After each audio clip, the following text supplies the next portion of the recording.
Shalom, selamat malam jemaat Tuhan yang terkasih. Kita berjumpa kembali dalam program Mesbah Keluarga. Dan seperti biasa, sebelum kita mendengarkan pemberitaan firman Tuhan, kita akan mengangkat beberapa pujian terlebih dahulu. Untuk itu, saya undang jemaat Tuhan yang terkasih beserta seluruh keluarga di rumah untuk bangkit berdiri. Kita naikkan pujian Gunung Kudus-Mu. Terima kasih Tuhan. Kalau sampai malam hari ini Tuhan, kami masih diberi kesempatan untuk beribadah, bersujud di hadapan-Mu Tuhan, memuji, meninggikan dan memuliakan nama-Mu Tuhan. Amin.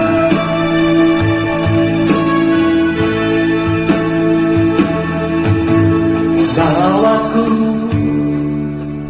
ke Gunung Kudus-Mu, di tempat kediaman-Mu, biar kemuliaan melingkupi hidupku dan jiwaku kan dipuaskan.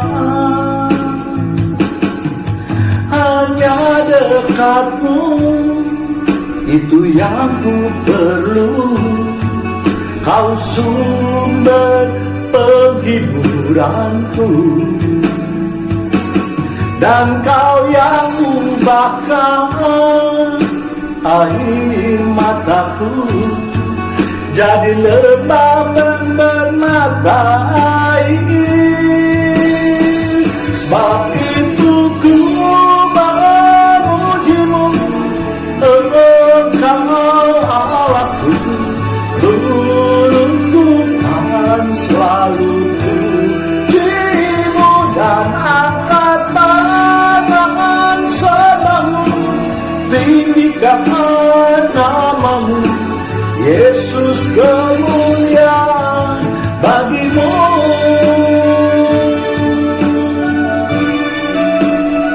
Bawa kami Tuhan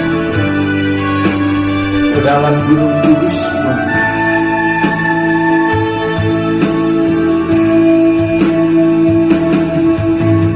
Bawaku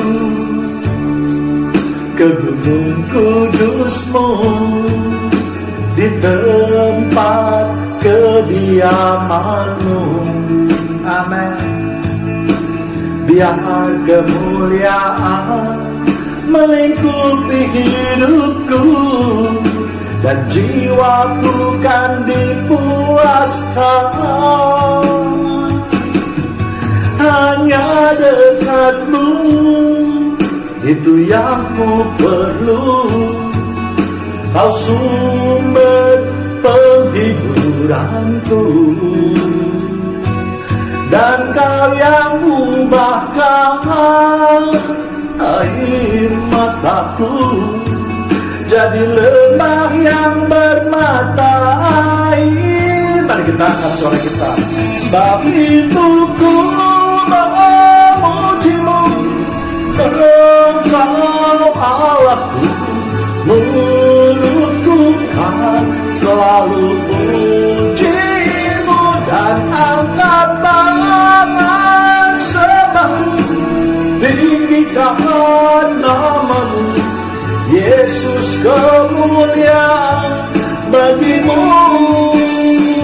Sebab itu ku memuji-Mu, Engkau Allahku, mulutku kan selalu puji-Mu dan angkat tangan sembah-Mu, tinggikan nama-Mu, Yesus, kemuliaan bagi-Mu.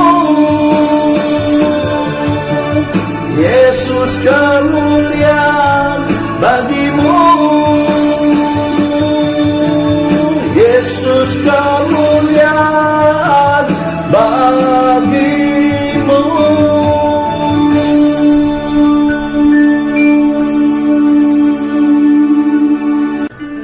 Mari kita terus arahkan hati kita.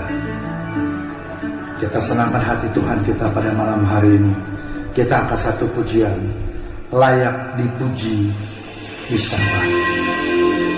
Ya Tuhan Yesus, hanya Engkau Tuhan yang layak dipuji dan disembah Tuhan.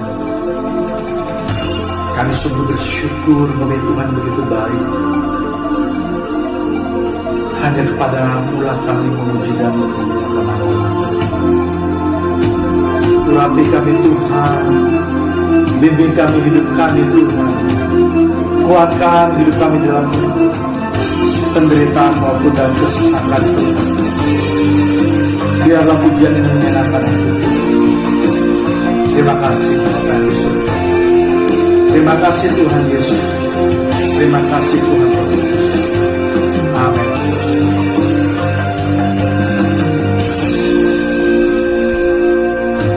Alam semesta melukiskan kebesaran Tuhan. Bumi dan surga menyanyikan kemuliaan nama-Mu. Hosana, Hosana, layak dipuji disembah. Kaulah yang bertahta dulu, sekarang, dan selamanya. Raja atas segala raja, nama-Mu besar termulia.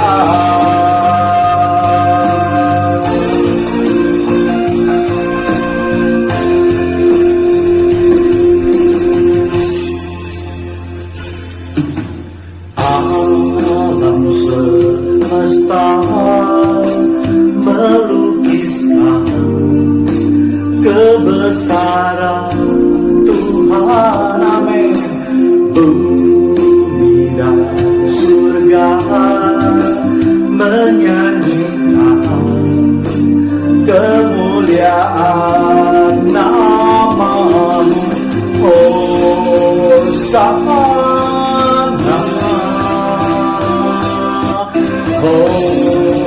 Hosana, layak dipuji disembah. Kaulah yang bertahta dulu, sekarang, dan selamanya. Raja atas segala raja, nama-Mu besar termulia.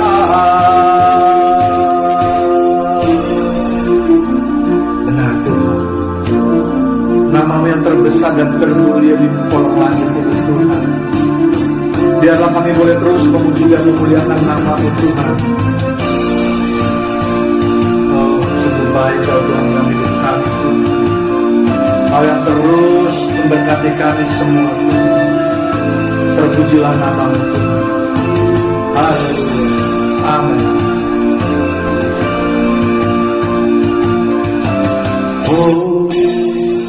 Hosana, Hosana,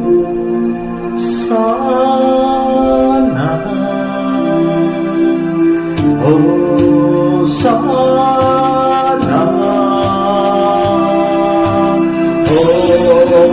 Hosana,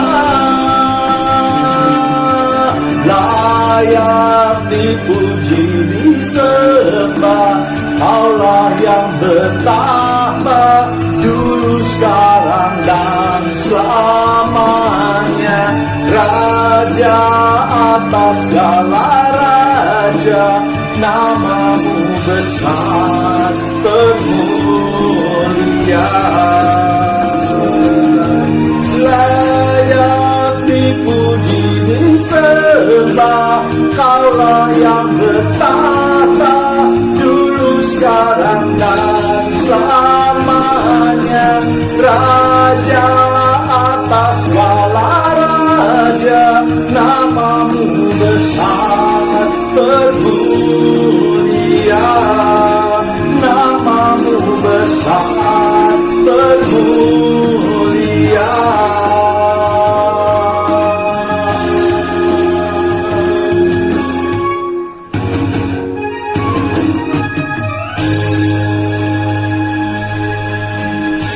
Shalom, selamat malam. Kita berjumpa kembali dalam Mesbah Keluarga.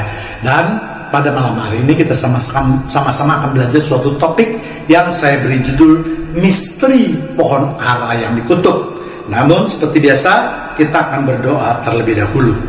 Puji syukur kami panjatkan di hadapan Tuhan sebagai ungkapan rasa terima kasih kami Tuhan atas semua kebaikan Tuhan, atas kemurahan Tuhan, atas penyertaan Tuhan di dalam kehidupan kami, dan ajar kami terus Tuhan biarlah kami lebih mengasihi Engkau malam ini Tuhan. Kami mau buka hati dan pikiran kami untuk mendengarkan sabda-Mu yang akan menuntun kami pada kehidupan yang Engkau kehendaki. Dalam nama Tuhan Yesus kami sudah berdoa dan mengucapkan syukur. Haleluya, amin. Seringkali kita mendapat pelecehan mengenai pohon ara yang dikutuk oleh Tuhan Yesus, ya. Dan orang-orang di luar Kristen yang mengolok-olok Yesus dengan mengatakan, masa Tuhan kok mencari buah yang tidak pada musimnya, masa kok Tuhan bisa lapar, dan seterusnya. Pendapat seperti ini kalau dibiarkan terus tentu akan mengganggu keimanan orang Kristen, terutama bagi mereka yang tidak mau dan tidak pernah membaca Alkitab dengan sungguh-sungguh. Namun bagi kita yang sudah membaca Alkitab, kiranya pertanyaan itu dengan mudah akan kita jawab, tentu berdasarkan iman percaya kita, dengan kitab Injil sebagai landasannya, dan bukan berdasarkan pemikiran manusia ataupun pemikiran agama lain. Ada 3 hal yang sering dipertanyakan mengenai pohon ara yang dikutuk oleh Yesus ini. Yang pertama yaitu, Yesus sebagai Tuhan kok bisa lapar? Yang kedua, mengapa Yesus mencari buah ara yang tidak pada musimnya? Yang ketiga, mengapa ada 2 versi? Apakah ketika Yesus mengutuk pohon ara tersebut, pohon itu langsung mati, atau pada keesokan harinya, ya? Sepintas memang hal tersebut kita lihat hal yang sepele, ya. Namun kalau pertanyaan itu diteruskan atau terus-menerus dipertanyakan oleh orang-orang yang menyerang iman Kristen, tentu ini akan sangat mengganggu atau sangat berbahaya. Sebab mereka beranggapan bahwa kalau demikian Yesus itu bukan Tuhan, sebab dia tidak tahu bahwa pohon tersebut sedang tidak berbuah. Kalau Yesus itu Tuhan, masa dia tidak tahu pohon itu sedang tidak berbuah, ya? Atau Alkitab bukanlah firman Tuhan, sebab telah terjadi kontradiksi. Hal seperti ini juga tidak boleh dibiarkan saja, karena kalau dibiarkan terus, maka akhirnya akan dianggap sebagai suatu kebenaran oleh mereka yang tidak mengerti. Kita akan membahasnya satu persatu. Yang pertama yaitu, mengapa Yesus sebagai Tuhan kok bisa lapar, ya? Pertanyaan ini bagi orang Kristen sangatlah mudah untuk dijawabnya, ya. Namun tidak bagi mereka yang di luar Kristen, ya. Pemikiran mereka adalah kalau Yesus ada Tuhan, maka pastilah sebagai Tuhan Yesus tidak bisa lapar, ya. Kalau lapar, ya dengan kuasa ilahinya langsung Yesus bisa kenyang sendiri, ya. Inilah berbahayanya kalau orang yang tidak mengetahui ajaran Yesus lalu menafsirkan ayat-ayat dalam Alkitab sebagai atau seperti manusia yang paling tahu. Ya, kita lihat banyak sekali di YouTube, banyak orang-orang di luar Kristen yang menyerang orang Kristen atau iman percaya kita ini dengan ayat-ayat seperti ini, yang sesungguhnya adalah mempermalukan mereka sendiri, sebab mereka sama sekali tidak tahu, ya. Jadi untuk membaca Alkitab memang harus mempunyai Roh Kudus. Orang yang tidak mempunyai Roh Kudus itu tidak akan pernah bisa mengerti tentang Alkitab, ya. Bagi kita orang Kristen tentu ini menjadi iman percaya kita, ya. Ya, jadi bagi kita sebagai umatnya jelas Yesus adalah 100% manusia dan juga 100% Allah. Dan yang paling penting untuk diketahui, sebagai manusia tentu Yesus bisa lapar, ya. bisa haus, manusia kok, punya daging kok. Bagaimana kalau Yesus manusia itu sebagai manusia biasa itu dia tidak makan, tidak haus? Nah, ini tentu bukan manusia, ya. Dan hal lain juga yang sangat penting untuk diketahui bahwa Yesus tidak pernah mempergunakan kuasa ilahinya untuk hal-hal yang sia-sia saja, ya. Apalagi kalau perbuatan tersebut bisa dilakukan oleh manusia biasa. Lah, kita manusia biasanya gampang kok. Kalau kita lapar ya kita tinggal cari makanan kok. Ya, Yesus juga demikian, berpikir simple saja. Kenapa orang-orang di luar Kristen itu pikirannya begitu jelimet? Wong lapar haus harus pakai kuasa ilahi, harus pakai macam-macam. Ini memang yang tadi saya katakan. Karena pemikiran mereka tentang Allah mereka itu adalah, wah, Allah mesti menunjukkan kuasanya, Allah mesti menunjukkan kehebatan di depan manusia. Karena apa?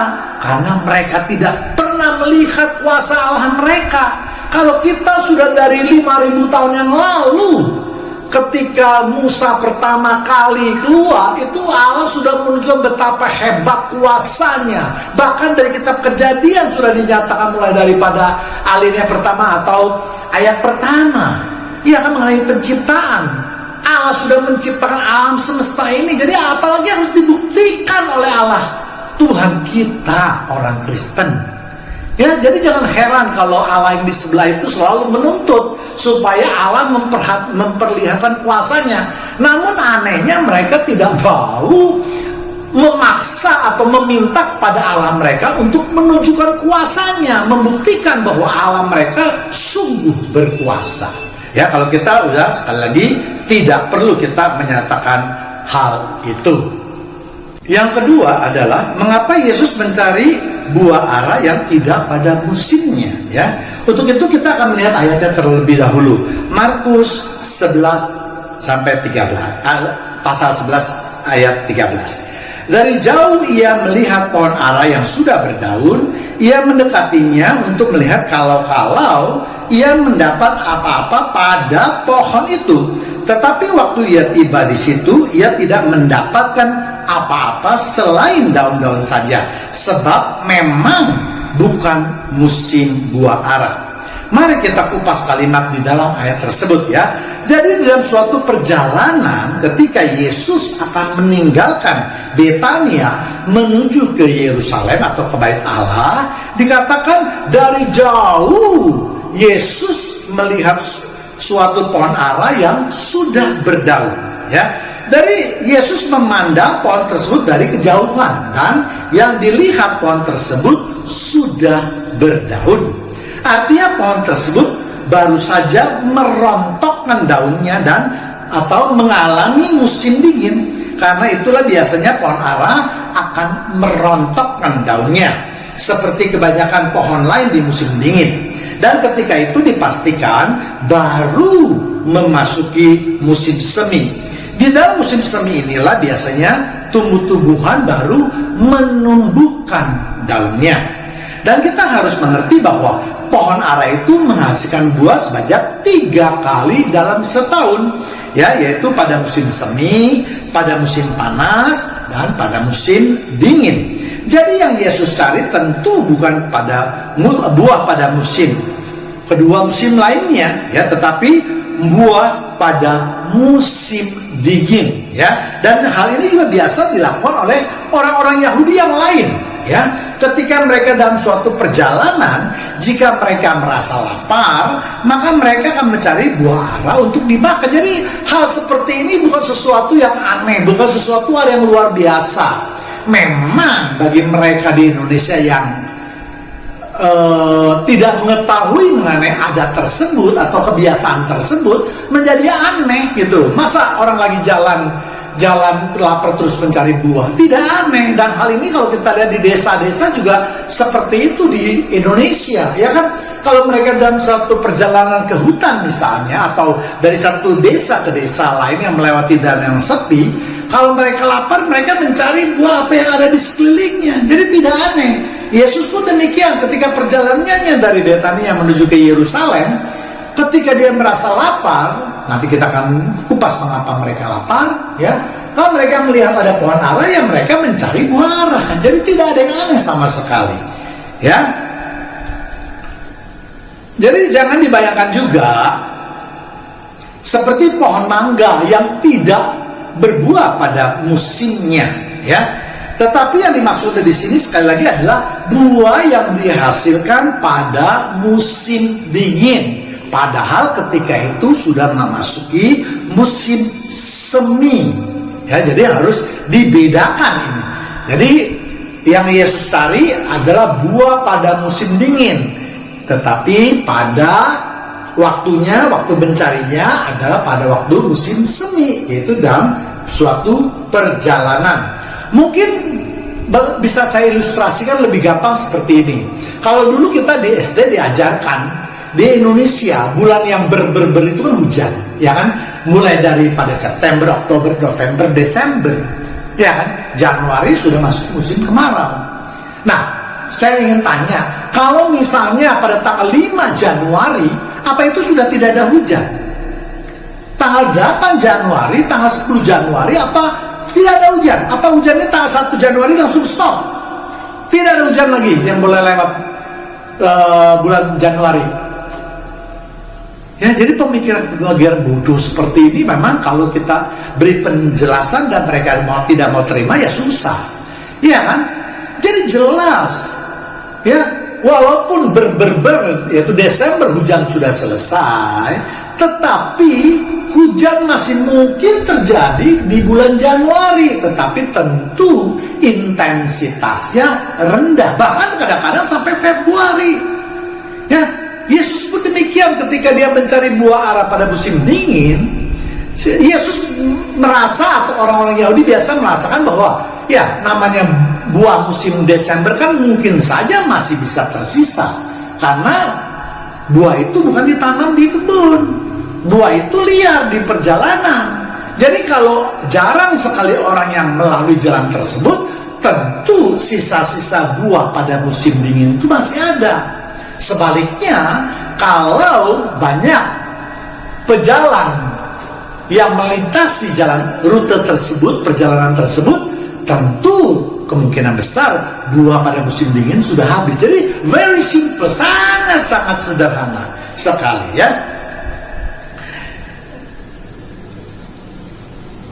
Kemudian kalimat berikutnya, ia mendekatinya untuk melihat kalau ia mendapatkan apa-apa pada pohon itu.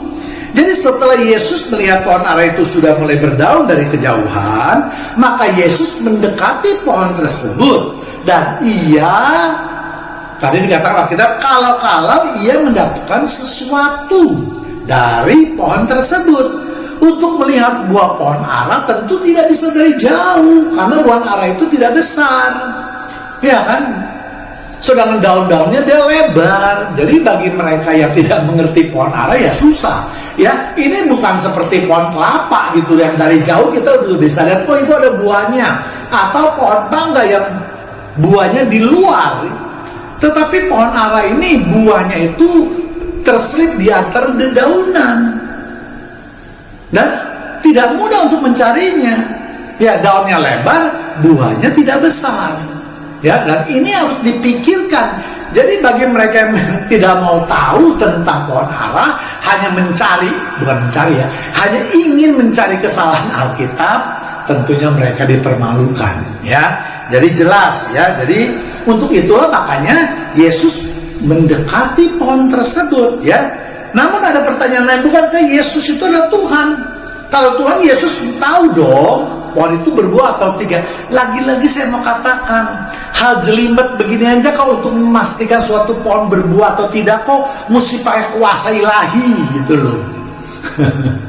Aneh, ya. Ya, jadi kuasa ilahi itu tentu, makanya kayak seorang jago pendekar. Kalau pendekar ketemu seseorang yang kelihatan kayak maling, pencopet kecil, gue langsung menguruskan pedangnya, terus menguruskan jurus-jurus mautnya. Aneh, bukan? Ya, kalau ada pencuri, ya nanti ada orang lain yang nangkap, udah selesai. Jadi persoalan kecil itu tidak usah memakai kekuatan besar. Untuk menangkap tikus tidak perlu membakar lumbungnya. Untuk menangkap tikus cukup pakai bedil kecil saja, tidak perlu pakai bom, pakai meriam. Ya, jadi bagi mereka yang sering menyerah iman kekristenan ini, percayalah bahwa kalian tidak akan menemukan kesan apapun juga di dalam Alkitab. Justru saya anjurkan, pelajarilah kitab sucimu dengan baik-baik. Pertanyakanlah apa yang ada dalam kitab sucimu, jangan nyebrang ke kitab suci orang lain, ya. Ya, jadi sekali lagi perbuatan Yesus itu tidak ada yang untuk pamer-pamer, untuk sia-sia. Yesus mengatakan pekerjaannya adalah apa yang ditugaskan oleh Bapaknya, mempermuliakan nama Bapaknya. Bapa yang ada di surga tidak pernah menyuruh Yesus mempertontonkan kuasanya, tidak pernah. Ya, semua yang dilakukannya, menyembuhkan orang sakit, meredakan badai dan seterusnya, itu hanya untuk mempermuliakan nama Tuhan. Sesuatu yang tidak mungkin dilakukan oleh manusia, itu mungkin dilakukan oleh Yesus. Ini yang namanya baru kuasa ilahi. Kalau hanya untuk memastikan buah pohon ara, nggak usah pakai kuasa ilahi, saya pun bisa. Kalau orang yang sudah ingin mencemooh, nanti kalau misalnya Yesus menggunakan kuasa ilahinya, bilang juga, wah, Tuhannya sombong, ngapain mempergunakan kuasa ilahi begitu? Orang saya manusia juga bisa mencari pohon buah ara. Ya, jadi kalau bagi mereka memang sudah otaknya koslet, apapun kita katakan itu susah. Ya, ya. Jadi kita sebagai orang Kristen, kita harus tahu memang, ya. Jadi dikatakan kalau mendapat apa-apa pada pohon tersebut, itu artinya Yesus masih berharap bisa menemukan beberapa buah pohon ara yang berbuah pada musim dingin. Sebab kalau mengharapkan buah pada musim semi, tentulah tidak mungkin, karena jelas pohon tersebut baru berdaun.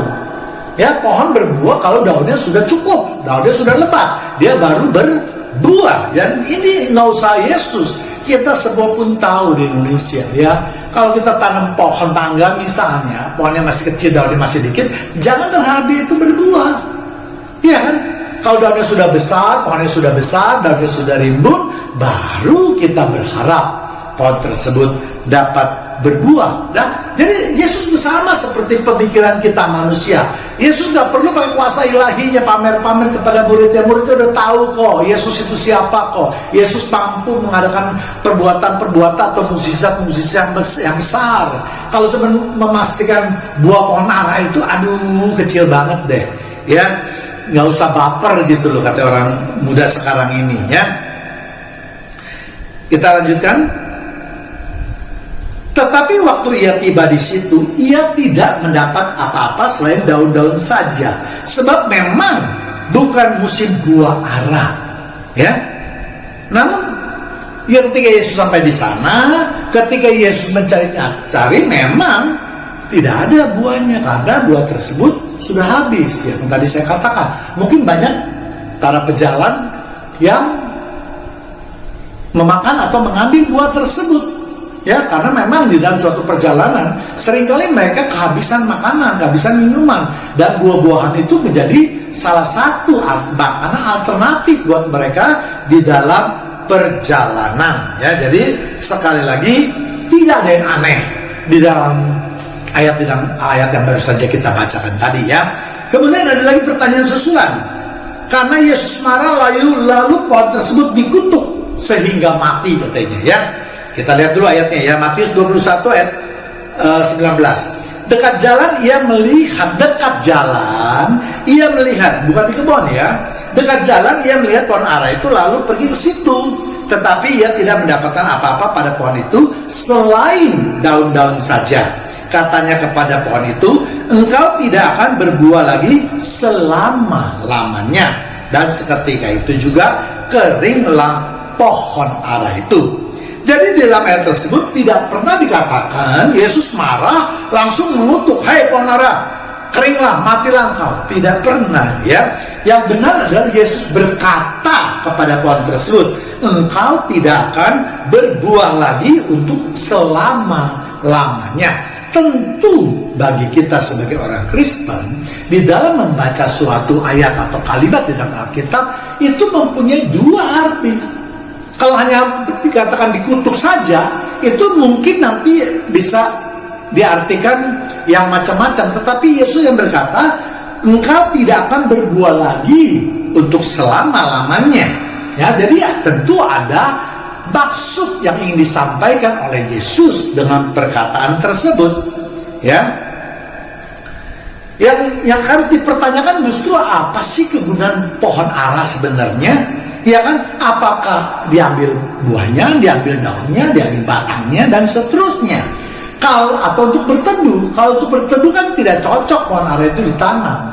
Ya, yang lebih cocok itu mungkin pohon-pohon yang besar, yang memiliki kambium, yang memiliki batang yang kuat. Ya, misalnya pohon tarbatin, pohon panaga, pohon sanobar, dan lain-lainnya. Nah, ya.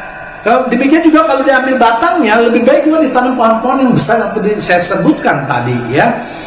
Jadi jelas kegunaan utama dari pohon ara adalah untuk diambil buahnya. Nah, kalau pohon tersebut tidak menghasilkan buah, maka lebih baik pohon tersebut ditebang.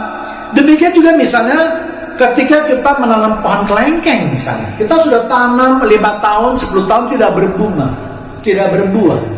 Apakah kita biarkan pohon kelengkeng tersebut dipakai untuk berteduh? Ya nggak pantas karena buahnya tanggung, ya kan? Diambil buat kayu bakar, diambil buat papan atau bahan bangunan juga tidak bisa karena batangnya tidak besar. Ya kelengkeng sekarang kebanyakan cangkokan ya, paling segini batangnya. Kalau zaman dulu memang besar, tapi itu kan bisa 3-40 tahun.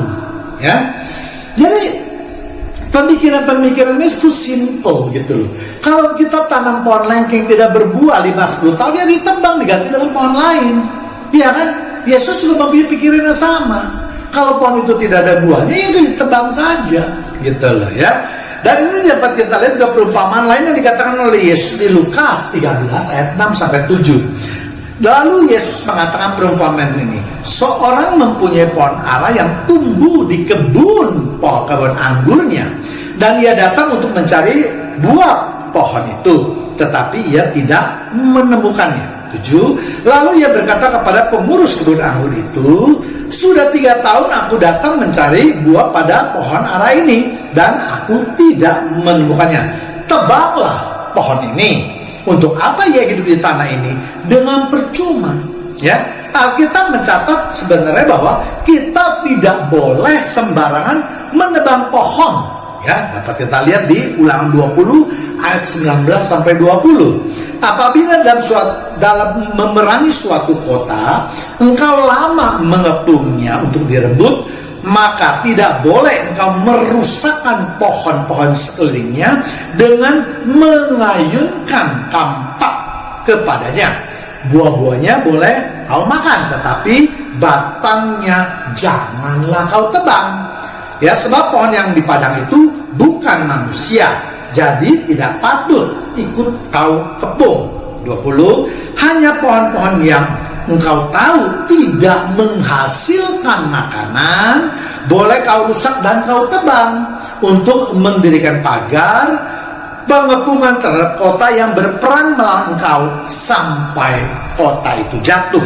Ya, jadi Yesus sebagai sang firman tentu sangat mengerti akan aturan yang telah ditetapkan oleh Allah sendiri. Jadi bagi mereka yang tidak mengerti, maka mereka mengatakan, masa Tuhan begitu kejam, pohon saja dikutuk sampai mati. Tetapi kalau kita melihat firman Tuhan secara keseluruhan, justru itu sama sekali tidak bertentangan, selaras, ya, tidak berkontradiksi. Bahkan dari perjanjian lama sampai ke perjanjian baru. Semua tadi itu adalah untuk memberikan pengertian secara harfiah, tetapi sebenarnya ada pesan lain yang justru jauh lebih penting, ya, dari pengertian secara harfiah tersebut, ya, adalah pengertian secara rohani, ya. Ada 2 pesan yang ingin disampaikan melalui peristiwa ini. Yang pertama yaitu sebagai pengikut Yesus kita harus berbuah. Ya, dalam 2 ayat yang baru saja kita bahas ada pesan yang jauh lebih penting.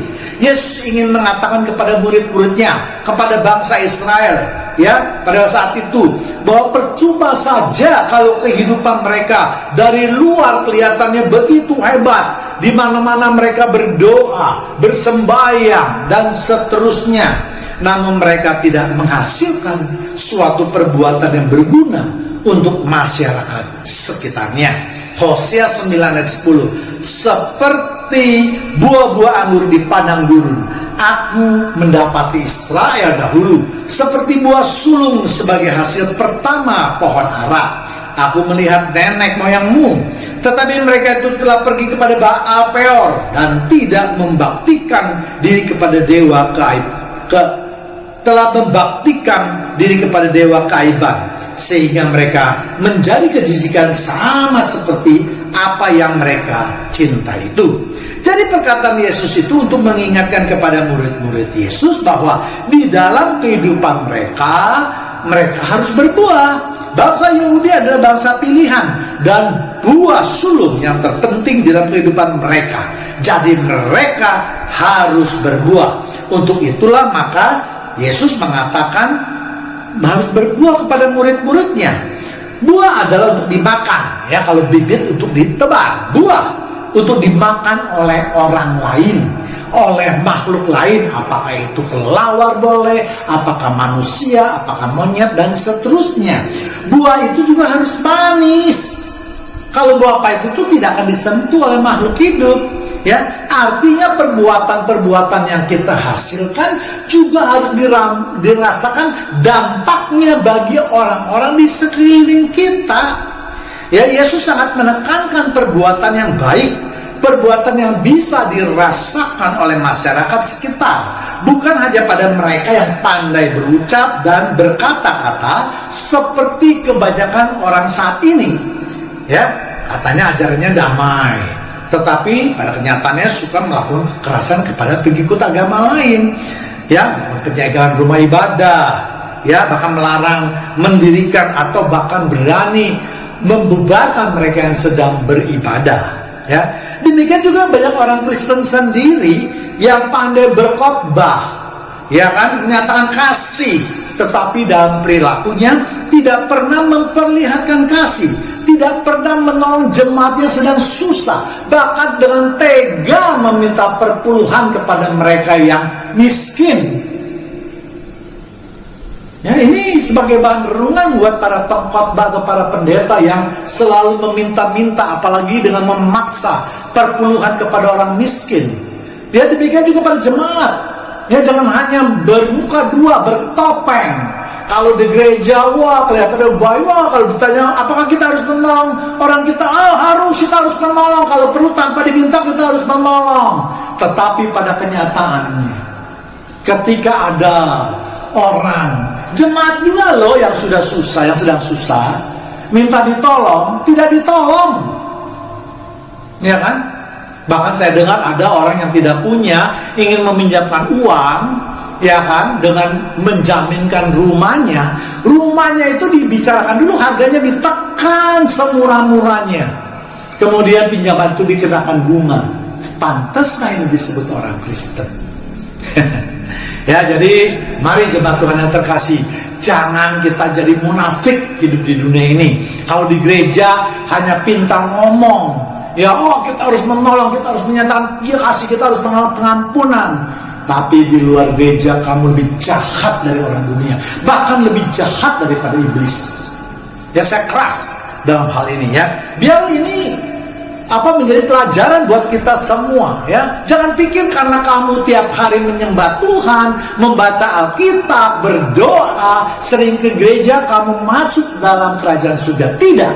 Karena Yesus di dalam firman-Nya yang terakhir mengatakan, jika engkau tidak memperhatikan mereka yang terpinggirkan, mereka yang sakit, mereka yang tidak berpakaian, mereka yang tidak mempunyai makanan dan minuman, mereka yang dipenjara, maka engkau tidak akan masuk surga. Nyawa, aku tidak mengenal engkau. Jadi jelas sekali, ya, jemaat Tuhan yang terkasih, jangan sombong atau merasa wah kalau saya rajin ke gereja, saya pengurus gereja, saya jadi hamba Tuhan, pelayan Tuhan, wah pasti saya masuk. Tidak, ya. Selama kamu masih egois, memikirkan diri kamu sendiri, kamu tidak akan dikenal oleh Tuhan Yesus. Ya. Kemudian yang kedua yaitu kita lihat menyatakan iman, maka semua terjadilah. Ya, Yesus ingin menekankan bahwa semua yang kita lihat, semua yang kita dengar dalam firman Tuhan itu haruslah dilakukan dengan iman. Sebab seringkali masa yang kita hadapi itu sangat besar, sehingga itu meluluhkan iman kita. Kita menjadi ragu-ragu apakah kuasa Tuhan dapat bekerja di dalam kehidupan kita. Kita mungkin tidak akan melakukan kuasa Tuhan, tetapi yang kita ragukan adalah apakah kuasa Tuhan itu bekerja di dalam kehidupan kita. Apakah Tuhan akan menolong kita? Tuhan pasti sanggup menolong, tetapi apakah Tuhan mau atau tidak? Ini yang menjadi masalah kita. Ya, apakah kita akan disembuhkan kalau kita sedang sakit? Apakah kita akan dilindungi kalau kita sedang mara bahaya? Dan seterusnya. Ya, Matius 21 sampai 22. Yesus menjawab mereka, aku berkata kepadamu, sesungguhnya jika kamu percaya dan tidak bimbang, kamu bukan saja akan dapat berbuat apa yang kuperbuat dalam pohon ara itu, tetapi juga jikalau kamu berkata kepada gunung ini, beranjaklah dan tercampaklah ke dalam laut, hal itu akan terjadi. 22. Dan apa saja yang kamu minta dalam doa dengan penuh percaya, kamu akan menerimanya. Jadi Yesus menyatakan, ajukanlah permohonanmu dengan iman percaya yang kuat, yang tinggi, maka niscaya semuanya akan terjadi. Jadi itulah pesan yang ingin disampaikan oleh Tuhan Yesus dengan peristiwa pohon ara tersebut. Jadi peristiwa pohon ara tersebut jangan ditafsirkan menurut manusia yang bodoh. Ya. Kemudian yang ketiga, mengapa ada dua versi? Apakah ketika Yesus mengutuk pohon ara tersebut pohon itu langsung mati atau pada keesokan harinya? Ya, kita baca dulu atau kita bandingkan dulu ayatnya. Di dalam Matius 21 ayat 18 sampai 19. Pada pagi-pagi hari dalam perjalanannya kembali ke kota, Yesus merasa lapar. 19. Dekat jalan ia melihat pohon ara itu lalu pergi ke situ, tetapi ia tidak mendapat apa-apa pada pohon itu selain daun-daun saja. Katanya kepada pohon itu, engkau tidak akan berbuah lagi selama-lamanya. Dan seketika itu juga keringlah pohon ara itu. Sedangkan di Markus dicatat, yaitu di Markus 11 ayat 20 sampai 21 juga, pagi-pagi ketika Yesus dan murid-muridnya lewat, mereka melihat pohon ara tadi sudah kering sampai ke akar-akarnya. 1. Maka teringatlah Petrus akan apa yang telah terjadi, lalu ia berkata kepada Yesus, Rabi, lihatlah, pohon ara yang kau kutuk itu sudah kering. Untuk mendapatkan jalan cerita yang benar, maka tentu kita harus lihat waktu peristiwa tersebut dan juga gaya penulisan dari penulisnya. Ya, Matius menuliskan bahwa peristiwa tersebut dengan cepat tanpa memperhatikan waktu kejadiannya. Sebab yang ingin ditonjolkan oleh Matius bukan pada peristiwanya, tetapi pada makna atau arti daripada peristiwa tersebut. Sebab kalau kita urut peristiwa tersebut, di mana pada waktu kejadian itu keduanya adalah kejadian sama, ya, bukan kejadian yang berbeda. Dua kejadian ini ada satu peristiwa yang dicatat oleh dua orang atau dua penulis. Ya, kita lihat terlebih dahulu yang di Matius, ya. Matius 21 ayat 10 sampai 12. Dan ketika ia masuk ke Yerusalem, gemparlah seluruh kota itu, dan orang berkata, siapakah orang ini? 11. Dan orang banyak itu menyahut, inilah Nabi Yesus dari Nazaret di Galilea. 12. Lalu Yesus masuk ke bait Allah dan mengusir semua orang yang berjual beli di halaman bait Allah. Ia membalikkan meja-meja penukar uang dan bangku-bangku pedagang merpati. Kalau kita lihat peristiwa masuknya Yesus ke Yerusalem atau ke bait suci, Matius tidak menuliskannya secara terperinci mengenai waktu kejadian. Ya, kalau kita membaca di Matius, hanya dikatakan ketika Yesus masuk ke dalam Yerusalem, maka yang digambarkan adalah sambutan dari masyarakat, lalu disusul seakan-akan Yesus masuk ke dalam bait Allah, lalu membersihkan bait Allah dari para pedagang. Namun kalau kita baca di kitab Markus, ternyata kejadiannya adalah sebagai berikut. Markus 11:12. Sesampainya di Yerusalem, ia masuk ke bait Allah. Di sana ia meninjau semuanya. Tetapi sebab hari sudah hampir gelap atau malam, ia keluar ke Betania bersama dengan ke-12 muridnya. Jadi Markus menulis dengan waktu yang lebih terperinci. Markus mencatat ketika Yesus datang dan masuk ke bait Allah, itu waktu pertama kalinya hari sudah hampir malam. Yesus tidak menemukan para pedagang di pekarangan bait Allah, karena memang bait Allah sudah tidak ada kegiatan apapun juga. Namun demikian, Markus mencatat bahwa Yesus itu mungkin meninjau semuanya. Artinya Yesus mencurigai ada beberapa hal yang tidak beres di pekarangan bait Allah. Misalnya bangku-bangku, meja-meja, mungkin kadang-kadang hewan, bau-bau kotor hewan, bau pesing dan seterusnya. Ya, untuk itulah makanya Yesus datang kembali lagi pada keesokan harinya untuk melihat keadaan sebenarnya di dalam pekarangan bait Allah, ya. Pada pagi hari itulah terjadi pengutukan pohon ara, ya. Markus 11 ayat 12 sampai 14. Keesokan harinya, sesudah Yesus dan ke-12 muridnya meninggalkan Betania, Yesus merasa lapar. Jadi itu kenapa tadi Yesus untuk mencari buah ara, karena Yesus merasa lapar. 13. Dari jauh ia melihat pohon ara yang sudah berdaun. Ia mendekatinya dan untuk melihat kalau ia mendapatkan apa-apa pada pohon itu. Tetapi waktu ia tiba di situ, ia tidak mendapatkan apa-apa selain daun-daunnya saja. Sebab memang bukan musim buah ara. 14. Maka katanya kepada pohon itu, jangan lagi seorang pun makan buahmu selama-lamanya. Dan murid-muridnya pun mendengarnya. Ya. Jadi Markus memang menulis kejadian tersebut dengan lebih detail. Dikatakan setelah hari pertama Yesus datang ke bait Allah, lalu Yesus kembali ke Betania. Ya, keesokan harinya pagi-pagi baru mereka meninggalkan kota Betania menuju ke Yerusalem atau ke bait Allah. Nah, di dalam perjalanan itulah, pagi-pagi itulah, maka mereka merasa lapar karena mungkin semalam mereka dari bait Allah menuju ke Betania karena sudah malam. Mereka tidak makan, tidak menemukan makanan, tidak menemukan kedai, warung untuk makan, ya kan? Pagi-pagi mereka sudah kembali lagi ingin ke kota Yerusalem. Tentu perut mereka lapar, sudah lapar, harus berjalan kaki begitu jauh. Tentu ini menguras energi, ya. Jadi dalam lapar itulah Yesus menemukan pohon ara dan kemudian mengutuknya, kalau boleh dikatakan demikian, ya. Jadi pohon tersebut tidak langsung kering. Markus 11 ayat 15-16. Lalu tibalah Yesus dan murid-muridnya di Yerusalem.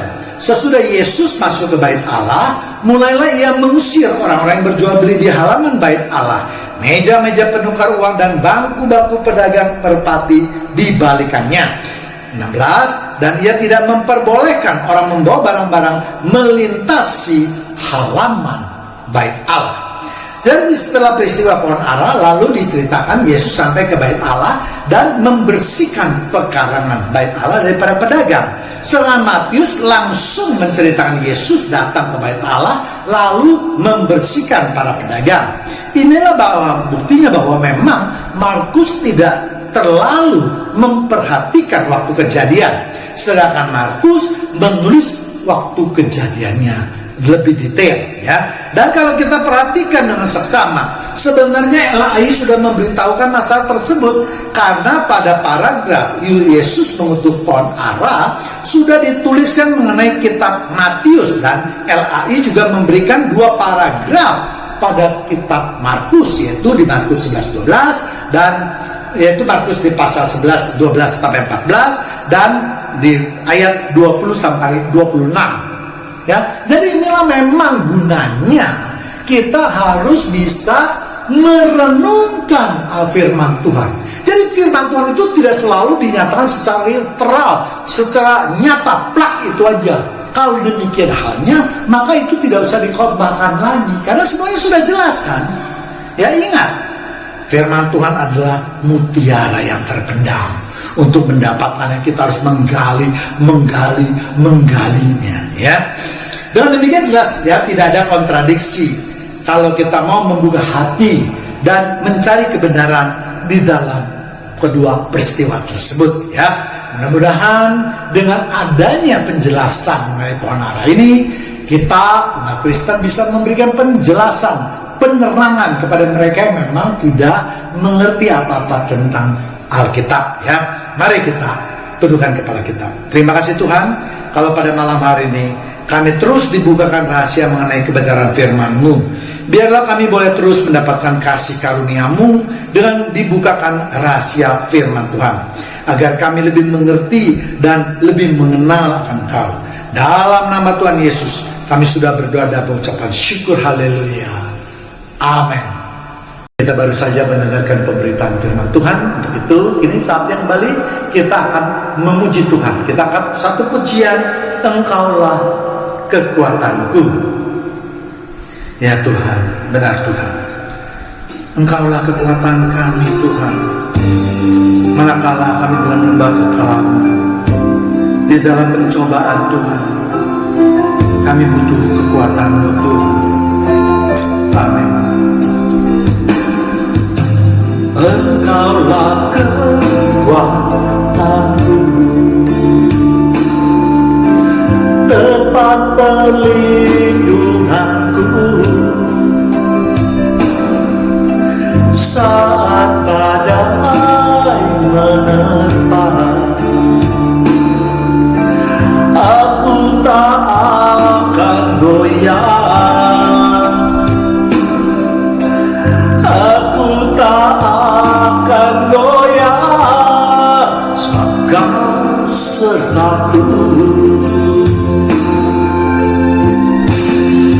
Sejauh langit dari bumi, begitu besarnya kasih-Mu, penuhi hati kami yang rindu menyembah-Mu, Yesus. Sejauh langit dari bumi, begitu besarnya kasih-Mu.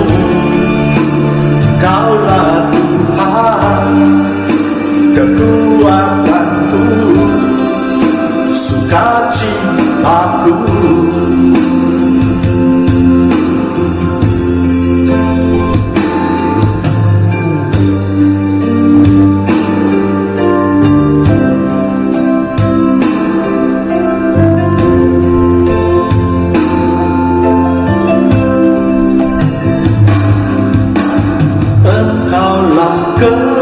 Kekuatanku, tempat perlindunganku, amin. Saat badai menerpa, aku tak akan goyah, aku tak akan goyah, sebab Kau sertaku. Mari kita suarakan hati kita. Sejauh langit dari bumi, begitu besarnya kasih-Mu, penuhi hati kami yang rindu menyembah-Mu, Yesus. Sejauh langit dari bumi, begitu besarnya kasih-Mu. Kaulah Tuhan, kekuatanku, sukacitaku.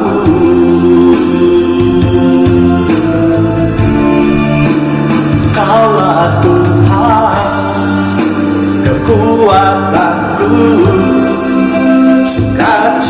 satu.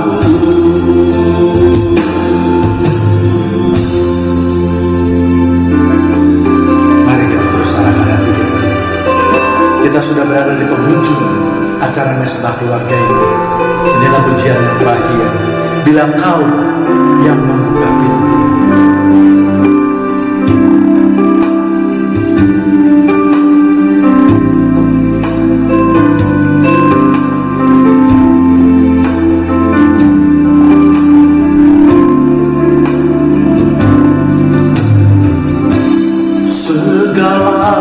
Perkaraku ku serahkan padamu,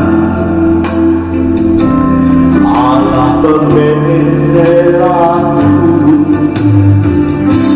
Segala kuatirku ku taruh di kaki-Mu, Allah pemeliharaku. Bila Kau yang membuka pintu, tak ada satu dapat menutupnya. Bila Kau yang mengangkat aku, tiada yang dapat merendahkanku.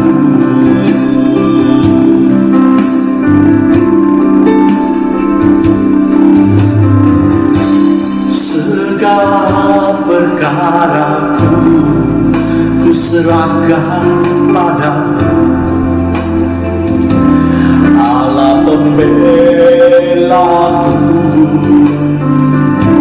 Segala kuatirku ku taruh di kaki-Mu, Allah pemeliharaku. Bila Kau yang membuka pintu, tak ada satu dapat menutupnya.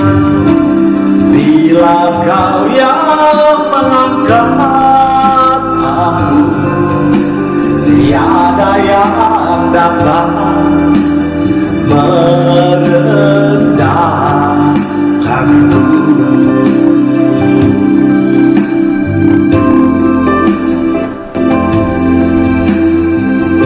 Serahkanlah segala kekhawatiranmu kepada-Nya, sebab Ia yang memelihara kamu.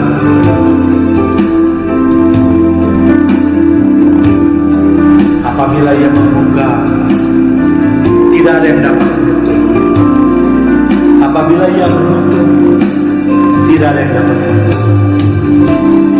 Bila Kau yang membuka pintu,